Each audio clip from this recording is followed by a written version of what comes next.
देखिए, स्वर संधि हमने पढ़ ली। आज हम संधि का दूसरा प्रकार यानी व्यंजन संधि, जिसे संस्कृत में हल संधि के नाम से भी जाना जाता है, का अध्ययन करेंगे। व्यंजन या हल। व्यंजन संधि देखने से पहले हमें व्यंजनों का पता होना चाहिए। व्यंजन वर्ण कौन कौन से होते हैं, इनको हमने भली भांति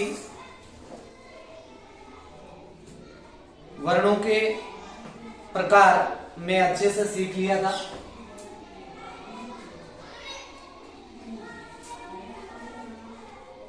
व्यंजन संधि क्या होती है, देखो, अब तक हमने स्वर संधि पढ़ी थी। स्वर संधि के अंदर पहला पद था, उसमें भी स्वर और दूसरे पद में भी स्वर, चाहे वो समान हो या असमान हो, सजाती हो या भिन्न प्रकृति का हो, कोई दिक्कत नहीं। लेकिन दोनों पदों में क्या था? स्वर, यानी स्वर के साथ स्वर के मिलने से जो संधि होती है उसे स्वर संधि कहते हैं। यहां पर व्यंजन संधि में क्या होगा? दोनों पदों में से, यानी जो पूर्व पद होता है, उस पूर्व पद के अंत में कोई व्यंजन होगा और उसके बाद में कोई व्यंजन भी हो सकता है और कोई स्वर भी हो सकता है। ठीक है, नोट करो।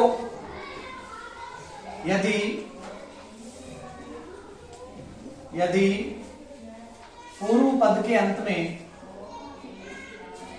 पूर्व पद के अंत में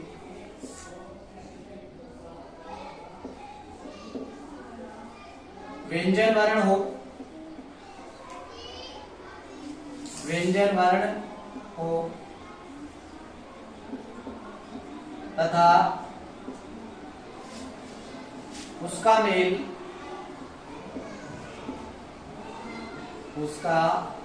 मेल किसी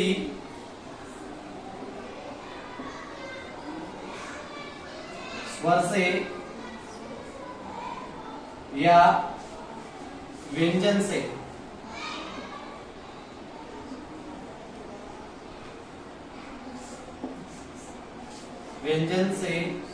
हो,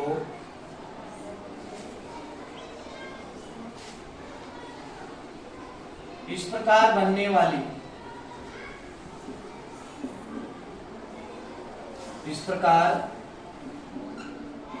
बनने वाली या होने वाली भी कह सकते हैं। इस प्रकार बनने वाली संधि व्यंजन संधि, व्यंजन संधि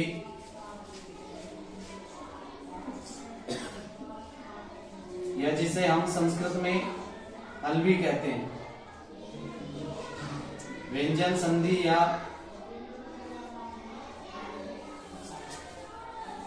हल संधि कहलाती है।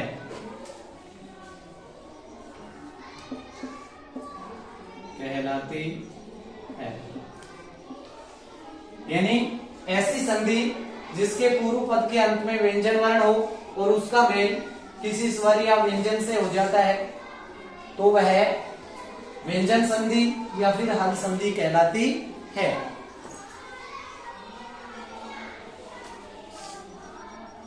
यथा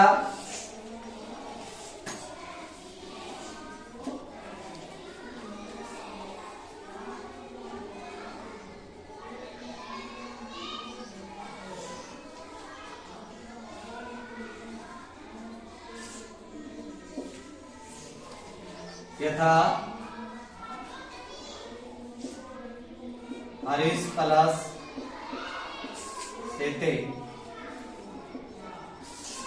अभी आगे समझेंगे इनको।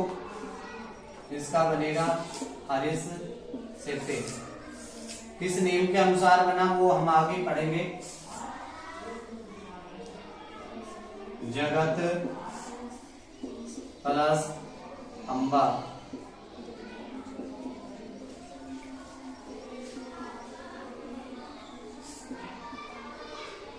जगदम्बा।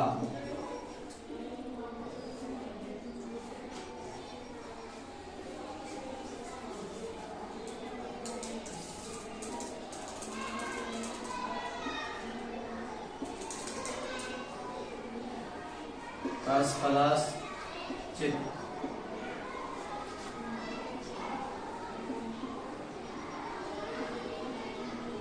कश्चित।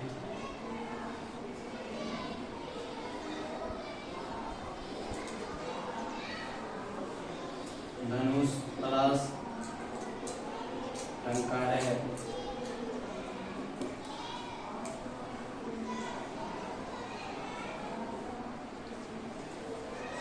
धनुष टंकारय।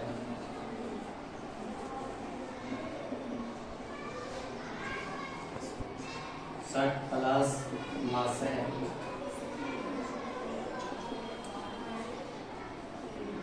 षण मासय।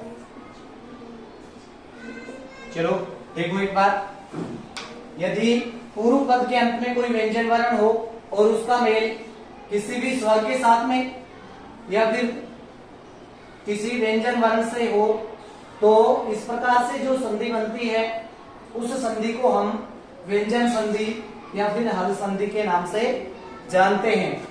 जैसे हरीश प्लस सेते से हरीश सेते बनेगा, जगत प्लस अम्बा से जगदम्बा बनेगा, कस प्लस चित से कश्चित बनेगा, धनुष प्लस टंकारे से धनुष टंकारे बनेगा, षट प्लस मासे से षण मासे बनेगा।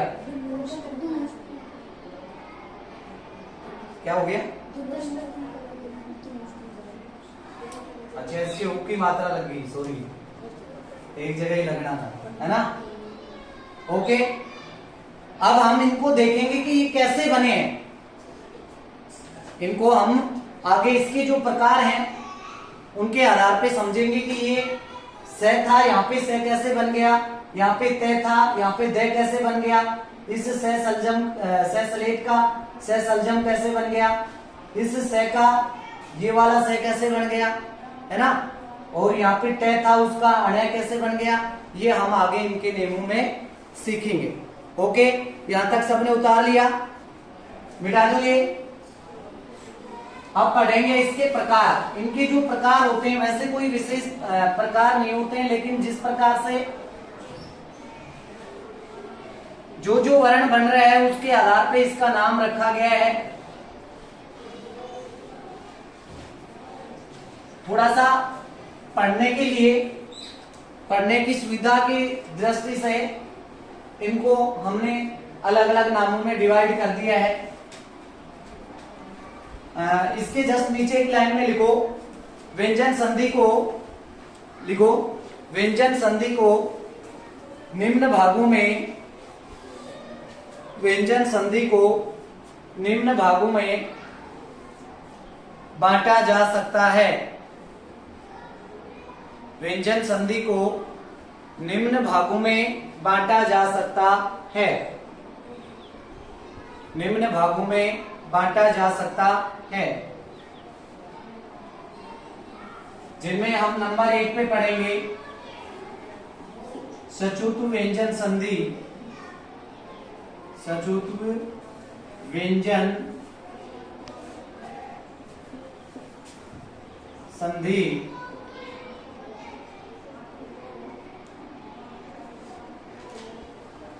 क्या होती है? सचुत व्यंजन संधि, उसको हम पढ़ेंगे।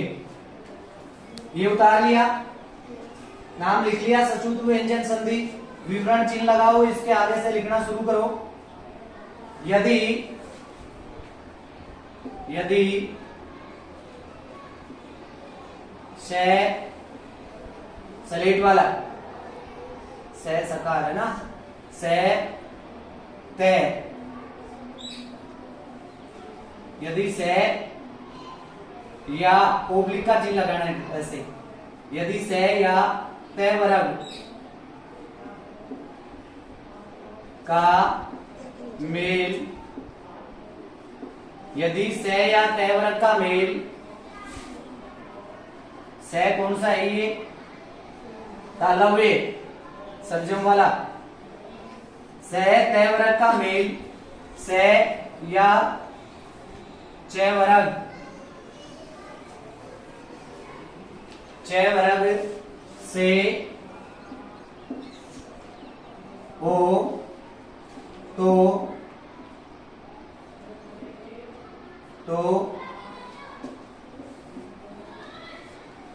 से में, अभी मैं समझा दूंगा, एक बार लिख लो तुम। से सलेट से सलजम में तथा तय वर्ग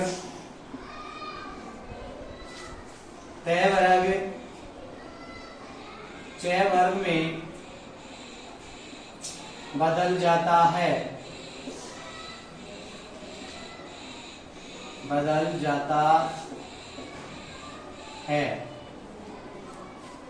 यदि से या तय वर्ग का मेल से अथवा च वर्ग से हो जाए तो से इस से में तथा तय वर्ग च वर्ग में बदल जाता है। ठीक है, ध्यान आपको क्या रखना है, ये जो से है स्लेट वाला, यदि ये आ जाए और इसका मेल किसी भी से के साथ में हो, ये सॉरी से सलजम के साथ में हो जाए या फिर तय वर्ग के साथ में हो, से सलजम के साथ में या फिर च वर्ग के साथ में हो जाए, तो ये जो से है ना, ये से तो हमेशा किस में बदल जाएगा? इस से में बदल जाएगा। ठीक है, चाहे च वर्ग के साथ में हो जाओ। देखो इधर अभी और एग्जांपल के माध्यम से हम समझेंगे। ये से है, इसके बाद में ये से आ जाए, ठीक है, तो भी इसमें बदलेगा, और इस से के बाद में ये च वर्ग आ जाए। च वर्ग तुम्हें अच्छे से समझा दिया था मैंने, 5 वर्ग होते हैं। क वर्ग, च वर्ग, त वर्ग, तय वर्ग और प वर्ग। ठीक है, यानी उनके 5-5 अक्षर जो उसमें स्पर्श व्यंजन वर्ण होते हैं ना, वो सारे वर्ग में हमने डिवाइड किए थे। उन्हीं में से एक लाइन आती है च वर्ग। च वर्ग के अंदर कौन कौन से अक्षर हो गए? च, छ, ज, झ और ये। ठीक है, ये पांचों अक्षरों के साथ में यदि इस से का मेल हो जाता है तो ये से है वो इसमें बदल जाएगा। एक अक्षर ये और है से सलजम वाला, से का मेल से के साथ में हो गया तो भी क्या बनेगा? से। और इस से का इसके साथ में हो गया तो भी क्या बनेगा? से। इस से का इसके साथ में हो गया छ के साथ में तो भी से का तो क्या बनेगा? ये से सलजम वाला ही बनेगा। ठीक है ना, इसी प्रकार से इनके साथ में भी होगा तो से सलजम। ओके, दूसरा क्या होता है? तय वर्ग। तय वर्ग, तय वर्ग का अर्थ हो गया तय, थे, दे, धे और ने। ठीक है बेटा, इनका मेल यदि किसके साथ में हो जाए? इस से के साथ में भी हो सकता है, इस से के साथ में हो जाए, किसके साथ में हो जाए? से सलजम वाले के साथ में हो जाए, या फिर च वर्ग के साथ में हो जाए। किसके साथ में हो जाए? च वर्ग, यानी च, छ, झ, ये इनके साथ में भी हो सकता है। उस पोजीशन में भी क्या होगा बेटा? तय वर्ग है ना, वो च वर्ग में बदलेगा, यानी ये तय है, ये क्या है? तय, तो ये किस में बदलेगा? च वर्ग का अनुसार, यानी च में बदलेगा। तय किस में बदलेगा? च में। थे किस में बदलेगा? छ में। दे किस में बदलेगा? ज में। धे किस में बदलेगा? किसमें? जय झंडा। और ने किस में बदलेगा? ये में। समझ में आ रहा है ना? अच्छे से समझो, बाकी वाले जो नेम है ना वो भी आपस में टकरा जाएंगे, इसको अच्छे से समझ लो। यदि से तय वर्ग का मेल से या फिर तय वर्ग का मेल से या च वर्ग के साथ में हो जाता है तो उस पोजीशन में से वर्ग है वो तय वर्ग में बदलेगा और से है वो च में बदलता है। ओके, कुछ उदाहरण देखते हैं, उदाहरणों के माध्यम से आपको और अच्छे से समझ में आ जाएगा। देखो,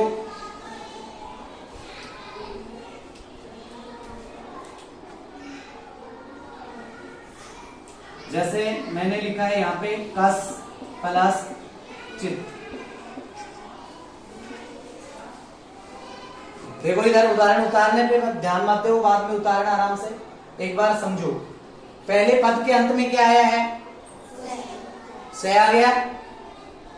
कौन सा से आया है? हमें यही तो चाहिए, इस संधि में यही चाहिए ना।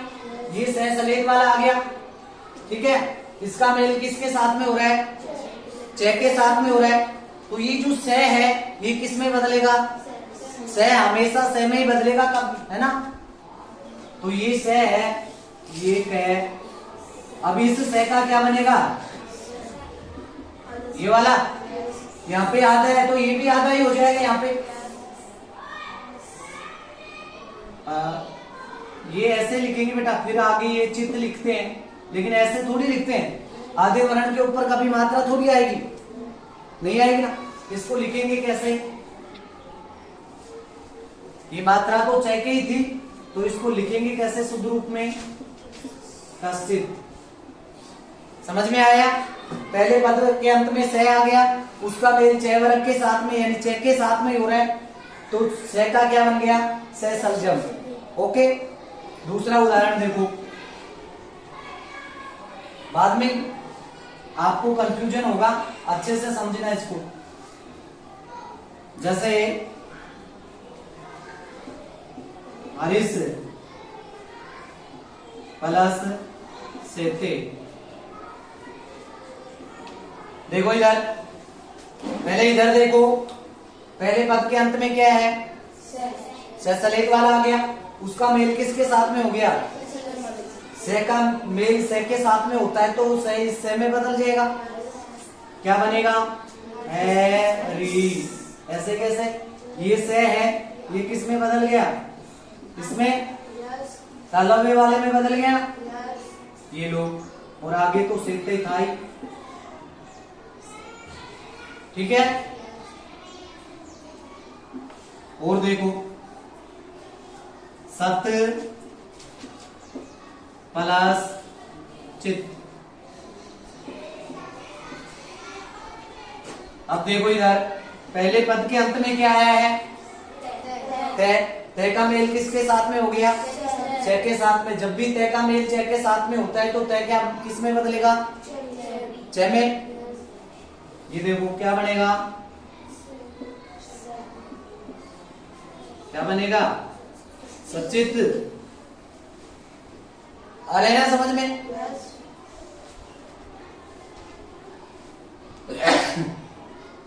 सॉरी।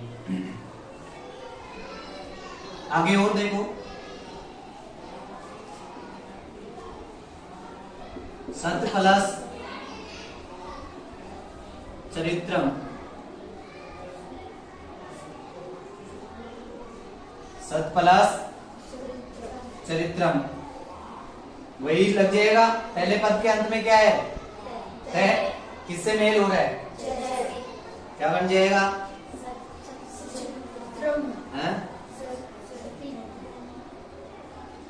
सच्चरित्रम।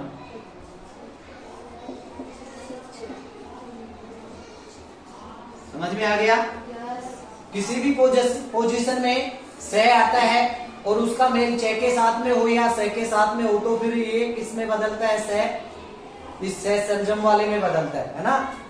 और तय वर्ग है, वो पूरा का पूरा च वर्ग में बदलता है, ध्यान रहेगा। और देखो,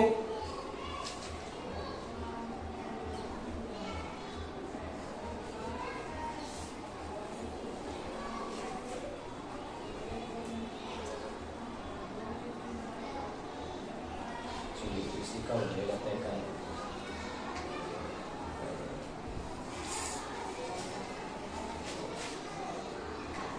उदित प्लस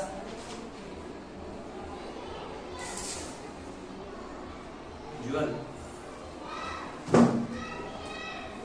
इधर देखो, ते है ना, ये ते वर्ग का दे, क्या है, दे। ठीक है बेटा, दे का मेल किसके साथ में हो रहा है, जय के साथ में हो रहा है।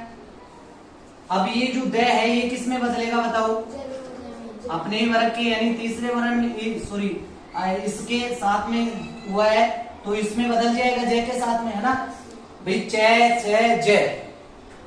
और ये भी इसमें तीसरा वर्ण है और ये भी तीसरा ही है, तो क्या बन जाएगा, जय। अब इसको लिखेंगे कैसे,